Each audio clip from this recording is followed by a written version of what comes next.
जय Hind and hello guys, स्वागत है आपका आपके अपने YouTube चैनल ज्ञानदेव होस्ट में। और इस वीडियो में मैं आपको बताने वाला हूं power grid corporation of India limited यानी कि PGCIL diploma trainee, junior officer trainee यानी कि JOT and assistant trainee online form 2024 के बारे में कि कैसे आपको ये फॉर्म फिलअप करना है। यहाँ पर आपको रजिस्ट्रेशन से लेकर प्रिंट तक पूरी जानकारी दी जाएगी जिससे कि आप इस फॉर्म को बिना किसी मिस्टेक के भर पाएंगे। तो वीडियो को आपको पूरा देखना है और अगर आपने अभी तक वीडियो को लाइक शेयर नहीं किया, लाइक शेयर करके चैनल को सब्सक्राइब कर ले, क्योंकि जब तक ये वैकेंसी कंप्लीट नहीं हो जाती तब तक आपको इसके बारे में सभी अपडेट दिए जाएंगे। उसके बाद गाइज जो लिंक वीडियो के डिस्क्रिप्शन में दिया है आप ओपन करेंगे। इसको ओपन करने के बाद आपको जानने को मिलेगा कि इसमें यहाँ पर जो फॉर्म भरेंगे वो आप 22 नवंबर 2024 तक भर सकते हैं।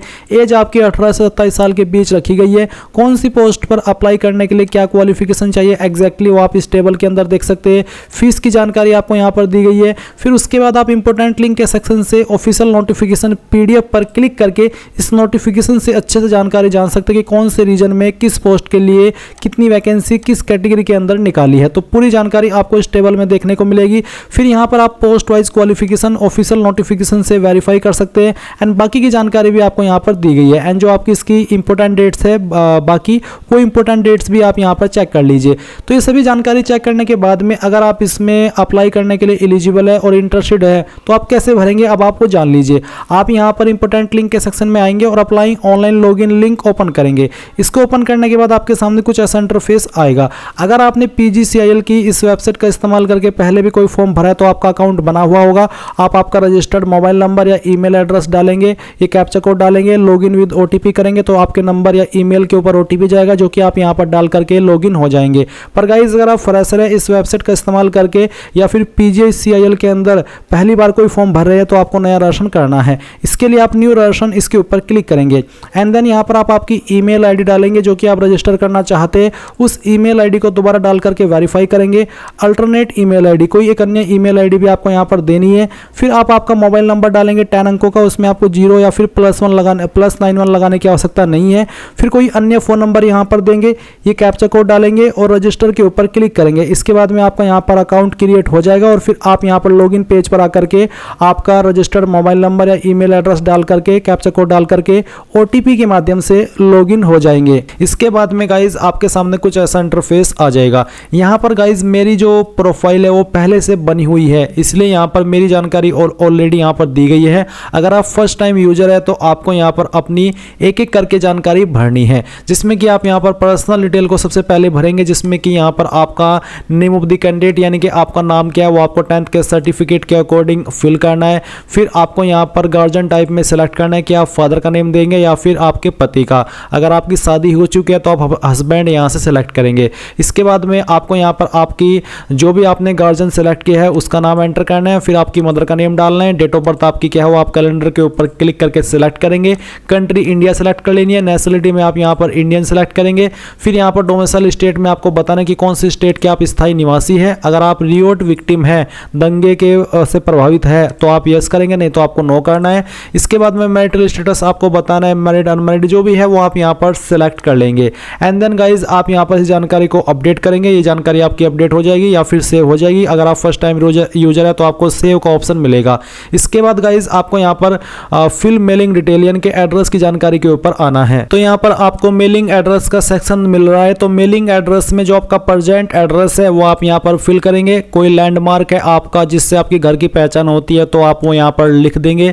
नियरेस्ट रेलवे स्टेशन, आपका नज़दीकी रेलवे स्टेशन कौन सा है वो आप यहाँ पर लिखेंगे। सिटी का नाम आपको यहाँ पर लिखना है। डिस्ट्रिक्ट यहाँ पर लिख देनी है। कंट्री में इंडिया सेलेक्ट कर लेना है। स्टेट आपकी जो भी है वो स्टेट आप सेलेक्ट कर लेंगे एंड जो आपका पिन कोड है आपकी डिस्ट्रिक्ट का वो आप यहाँ पर डालेंगे। नीचे है परमानेंट एड्रेस, साथ ही click here if permanent address is same as mailing address, यानी कि अगर आपका प्रेजेंट और परमानेंट एड्रेस सेम है तो आप यहाँ पर टिक कर देंगे। अगर अलग है तो अनटिक करके अलग से भर दीजिएगा। इसके बाद में गाइज आप इस जानकारी को भी सेव करेंगे एंड इसके बाद में फिल अकाउंट डिटेल्स इसके ऊपर क्लिक करेंगे। अब आपको यहाँ पर आपकी बैंक अकाउंट की इंफॉर्मेशन एंटर करनी है, जहां पर आपको अकाउंट होल्डर नेम यानी कि किस नाम पर आपका बैंक अकाउंट है वो लिखना है। बैंक नेम यहाँ पर लिखना है। ब्रांच नेम कौन सा है वो आप यहाँ पर लिखेंगे। ब्रांच सिटी कौन सी है वो यहाँ पर लिखेंगे। अकाउंट नंबर क्या है और FSC कोड क्या है वो भी आप यहाँ पर लिख देंगे। इसके बाद आप सेव करेंगे एंड देन फिर fill power grid relative detail आप इसके ऊपर क्लिक करेंगे। इसके ऊपर क्लिक करने के बाद में यहाँ पर गाइज गाइज अगर आपका कोई रिलेटिव पावर ग्रिड के अंदर काम करता है तो आप यहाँ पर प्लस ऐड न्यू रिलेटिव इसके ऊपर क्लिक करके जानकारी भरेंगे, नहीं तो आपको यहाँ पर गो टू प्रोफाइल इसके ऊपर क्लिक करना है। इसके ऊपर क्लिक करने के बाद में गाइज यहाँ पर जो होम पेज पर आपका जो प्रोफाइल देखने को मिल रहा है, इसमें अगर आपका फोटो यहाँ पर अभी तक आपने अपलोड नहीं किया तो आप चूज फाइल के ऊपर क्लिक कीजिए, जहाँ पर भी आपकी फोटो फाइल है सिलेक्ट कीजिए एंड देन अपलोड फोटो के ऊपर क्लिक करेंगे तो आपका फोटो यहाँ पर अपलोड हो जाएगा। अब गाइज यहाँ पर आपको नेविगेट टू एप्लीकेशन पेज इसके ऊपर क्लिक करना है। इसके ऊपर क्लिक करने के बाद में यहाँ पर आपको सभी जो वैकेंसी एक्टिव है वो देखने को मिलेगी, जिसमें कि आप पोस्ट आईडी देख सकते हैं, साथ ही पोस्ट का नाम क्या है जैसे कि assistant trainee F&A for southern reason. तो आपको जिसके लिए भी अप्लाई करना है उसी पर आपको क्लिक टू अप्लाई इसके ऊपर क्लिक करना है। जैसे कि आप देख सकते हैं अलग अलग डिसिप्लिन है, यहाँ पर जूनियर ऑफिसर ट्रेनी F&A की F&A फॉर वेस्टर्न रीजन 2 उसकी वैकेंसी है। फिर तो इसी प्रकार से आप इसको चेक करेंगे।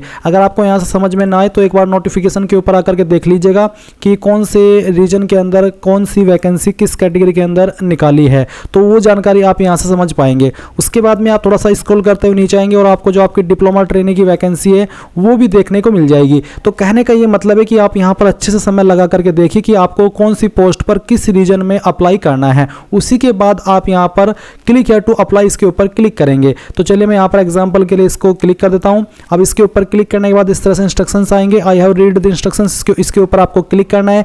आपके सामने आपकी इन्फॉर्मेशन आएगी जो कि अभी आपने भरी थी। फिर यहाँ पर कैटेगरी आपकी कौन सी है वो आप सिलेक्ट कर लेंगे। फिर पूछा एक सर्विसमैन, अगर हाँ तो यस, नहीं तो आप नो करेंगे। इसके बाद में यहाँ पर थोड़ा सा और नीचे आएंगे तो आप देखेंगे dependent of defence service personal kid severally disabled in action detail, क्या आपके कोई सर्विस के दौरान आपकी फैमिली से शहीद हुए हैं या फिर उनको चोट आई है, अगर हाँ तो यस, नहीं तो आप यहाँ पर भी नो कर देंगे। फिर internal power grid employ detail, क्या पावर ग्रिड के अंदर काम करते हैं आप, अगर हाँ तो यस, नहीं तो आपको नो करना है। फिर यहाँ पर विकलांगता की डिटेल, अगर आप विकलांग है तो यस करेंगे, नहीं तो यहाँ पर भी आपको नो करना होगा। एंड उसके बाद आप सेव ड्राफ्ट के ऊपर क्लिक करेंगे। सेव ड्राफ्ट के ऊपर क्लिक करने के बाद में गाइज यहाँ पर आपको qualification detail, experience detail, other essential detail और डॉक्यूमेंट अपलोड का सेक्शन देखने को मिलेगा। तो अब आपकी ये जानकारी तो सेव हो चुकी है। अभी आप क्वालिफिकेशन डिटेल के सेक्शन के ऊपर क्लिक करेंगे। इसके ऊपर क्लिक करने के बाद यहाँ पर कैंडिडेट क्वालिफिकेशन डिटेल, तो आप ऐड क्वालिफिकेशन पर क्लिक कीजिए। अब यहाँ पर गाइज आप देखेंगे कैंडिडेट इंस्ट्रक्शंस के अंदर anyone required in group first, यानी कि एसेंशियल क्वालिफिकेशन में आपसे ग्रुप फर्स्ट की क्वालिफिकेशन मांगी है। अब ग्रुप फर्स्ट की क्वालिफिकेशन क्या है वो आप यहाँ पर देख लीजिए। ये जो फर्स्ट है ये आपकी ग्रुप फर्स्ट की है, 2 यहाँ पर आप देख सकते हैं, फिर 3, फिर 4। तो ग्रुप फर्स्ट में आपकी क्वालिफिकेशन है regular 3 year diploma in relevant discipline, जैसे कि electrical power, electrical and electronics, इनमें से किसी भी डिसिप्लिन में। और यहाँ पर ये जो आपकी क्वालिफिकेशन, अगर आप जनरल, ओबीसी, एनसीएल, ईडब्ल्यूएस है तो आपकी 70% मार्क्स रहने चाहिए। और यहाँ पर अगर आप SC ST विकलांग है तो फिर अगर आपके पास मार्क्स है तब भी आप इसमें अप्लाई कर सकते हैं। Higher technical qualification like BTech, BE, MTech, ME, ETC with और without diploma is not allowed, यानी कि अगर आपके पास डिप्लोमा नहीं है तो फिर चाहे आपके पास इनमें से कोई भी क्वालिफिकेशन है आप अप्लाई करने के लिए एलिजिबल नहीं है। तो यहाँ पर आप इसको सिलेक्ट कर ले। तो गाइज अब आपके सामने यहाँ पर क्वालिफिकेशन की जानकारी भरने के ऑप्शन आ जाएंगे। तो आपको यहाँ पर एजुकेशन टाइप में डिप्लोमा सिलेक्ट कर लेना है, या फिर जिस भी पोस्ट पर आप अप्लाई कर रहे हैं उस पर अप्लाई करने के लिए जो जरूरी क्वालिफिकेशन है उसी का ऑप्शन आपको यहाँ पर देखने को मिलेगा।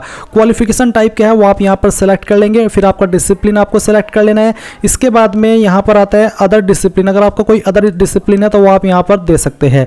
कोर्स टाइप, तो यहाँ पर आपको फुल टाइम सेलेक्ट करना है। फिर आता है percentage of marks only number with 2 decimal place, यानी कि आपको परसेंटेज में देना है और साथ ही साथ आपको पॉइंट के साथ में आपकी परसेंटेज भरनी है, ना कि सिर्फ जो आपका राउंड फिगर होता है वो आपको पूरा बताना है पॉइंट के साथ में। फिर आपकी डिवीजन क्या है वो आपको लिखनी है, फर्स्ट, सेकंड, थर्ड जो भी है वो आप लिख देंगे। कोर्स आपका कब से आपने स्टार्ट किया था वो डेट, मंथ, ईयर आपको सेलेक्ट कर लेना है। कब तक आपने किया था वो डेट, मंथ आप यहाँ पर सेलेक्ट कर लेंगे। फिर यहाँ पर रिजल्ट आपका किस डेट में डिक्लेयर हुआ था, अगर आपको एग्जैक्ट डेट मालूम नहीं तो आप एक एक्सपेक्टेड डेट भी यहाँ पर सेलेक्ट कर सकते हैं। फिर यूनिवर्सिटी आपकी कौन सी थी वो यूनिवर्सिटी का नाम आप यहाँ पर देंगे और इंस्टीट्यूट आपकी कौन सी थी उसका नाम आप यहाँ पर डाल देंगे। एंड देन आप ऐड के ऊपर क्लिक करके इस क्वालिफिकेशन को ऐड कर देंगे। तो आपकी जानकारी ऐड होकर के इस तरह से आ जाएगी जैसे कि आप वीडियो में देख सकते हैं। इसके बाद में गाइज आप यहाँ पर क्या करेंगे, इसको जो एक्सपीरियंस डिटेल का सेक्शन है इस सेक्शन के ऊपर आ जाएंगे। तो आप इसके ऊपर क्लिक कीजिए और क्योंकि आपके पास कोई एक्सपीरियंस नहीं है या फिर इस पोस्ट पर अप्लाई करने के लिए जरूरी कोई एक्सपीरियंस नहीं मांगा, इसलिए आप यहाँ पर अब अदर एसेंशियल डिटेल्स इसके ऊपर क्लिक करेंगे। इसके ऊपर क्लिक करने के बाद यहाँ पर आपको एग्जाम सेंटर प्रेफरेंस डिटेल में यहाँ पर कोड फर्स्ट सिलेक्ट कर लेना है। फिर यहाँ पर एग्जाम सेंटर प्रेफरेंस में आपको बताना है लखनऊ, वाराणसी, आगरा, इनमें से आप किसको प्रेफरेंस देना चाहते हैं वो आप सिलेक्ट कर लेंगे। इसके बाद है रिटर्न लैंग्वेज प्रेफरेंस डिटेल, तो प्रेफरेंस नंबर फर्स्ट या फिर 2, तो आप यहाँ पर जैसे कि मैंने देखा, मैंने यहाँ पर फर्स्ट सिलेक्ट किया, उसके बाद में यहाँ पर मैं यहाँ पर जो 2 है वो सिलेक्ट करता हूँ क्योंकि मुझे प्रेफरेंस देनी है हिंदी को, तो मैंने यहाँ से हिंदी को सिलेक्ट कर लिया, जो कि आप फिर आपका जो एग्जाम देंगे वो इंग्लिश हिंदी लैंग्वेज के अंदर ही देंगे। इसके बाद आता है एम्प्लॉयमेंट एक्सचेंज रजिस्ट्रेशन डिटेल, क्या आप किसी रोजगार कार्यालय के अंदर रजिस्टर्ड है, अगर हाँ तो यस, नहीं तो आपको नो करना है। उसके बाद गाइज आप यहाँ पर सबमिट डिटेल्स के ऊपर क्लिक करके इसको सबमिट करेंगे। And then other candidate detail में कुछ सवाल पूछे, जैसे कि do you suffer from any major ailment, जैसे कि यहाँ पर कैंसर, टीबी, अगर हाँ तो यस, नहीं तो आप नो कर देंगे। बेसिकली इन सभी में आपको नो कर देना है और नो करने के बाद में आप नीचे सबमिट डिटेल्स के ऊपर क्लिक करेंगे। इसके बाद फिर आप नीचे की तरफ आकर के डॉक्यूमेंट अपलोड इस सेक्शन के ऊपर क्लिक करेंगे। अब यहाँ पर आने के बाद आप ये सभी डॉक्यूमेंट अपलोड करेंगे, जिसमें कि आपका फोटो है जिसका साइज 50 KB से कम रहना चाहिए, सिग्नेचर का साइज 30 KB से कम, डेट ऑफ बर्थ सर्टिफिकेट में आप क्लास 10 का सर्टिफिकेट या फिर बर्थ सर्टिफिकेट अपलोड कर सकते हैं। क्वालिफिकेशन सर्टिफिकेट आपको अपलोड करना है, अगर आपके एक से ज़्यादा सर्टिफिकेट है या फिर उसमें फोटो है एक से ज़्यादा, तो आप उसको PDF के फॉर्मेट में बना करके अपलोड करेंगे। फिर जो क्वालिफिकेशन मार्कशीट इंडिकेटिंग मार्कशीट है, जो कि बेसिकली मार्कशीट है आपकी, वो आपको अपलोड करनी है। अगर आप SC ST या फिर EWS कैटेगरी कैंडिडेट तो आप कास्ट सर्टिफिकेट अपलोड करेंगे। अगर आप रोजगार कार्यालय के अंदर जो रजिस्ट्रेशन है वो किए हुए हैं और उसमें आपने ऑप्शन में अभी यस किया है, तो फिर आप उसका सर्टिफिकेट भी अपलोड करेंगे। तो गाइज मैंने यहाँ पर सभी डॉक्यूमेंट्स अपलोड कर दिए हैं, जैसे कि आप वीडियो में देख सकते हैं। इस तरह से आपका फोटो साइन आएगा और जो आपने डॉक्यूमेंट्स अपलोड किया है वो आप व्यू डॉक्यूमेंट के ऊपर क्लिक करके उसको व्यू भी कर सकते हैं। फिर यहाँ पर गाइज अब आपको क्या करना है, आपको गो टू एप्लीकेशन इसके ऊपर क्लिक करना है और इसके ऊपर क्लिक करने के बाद जो भी जानकारी आपने अभी तक भरी है वो सभी आपके सामने है, जैसे कि आप वीडियो में देख सकते हैं। ये सभी जानकारी चेक करने के बाद में आप नीचे की तरफ आकर के यहाँ पर टिक करेंगे और फिर उसके बाद में अगर आपने जो भी जानकारी भरी है उसको प्रीव्यू करना है, यानी कि देखना है कि सभी जानकारी सही तो है या फिर कोई गलती तो नहीं हो गई, तो आप प्रीव्यू एप्लीकेशन के ऊपर क्लिक करके इसको देख लेंगे, चेक कर लेंगे।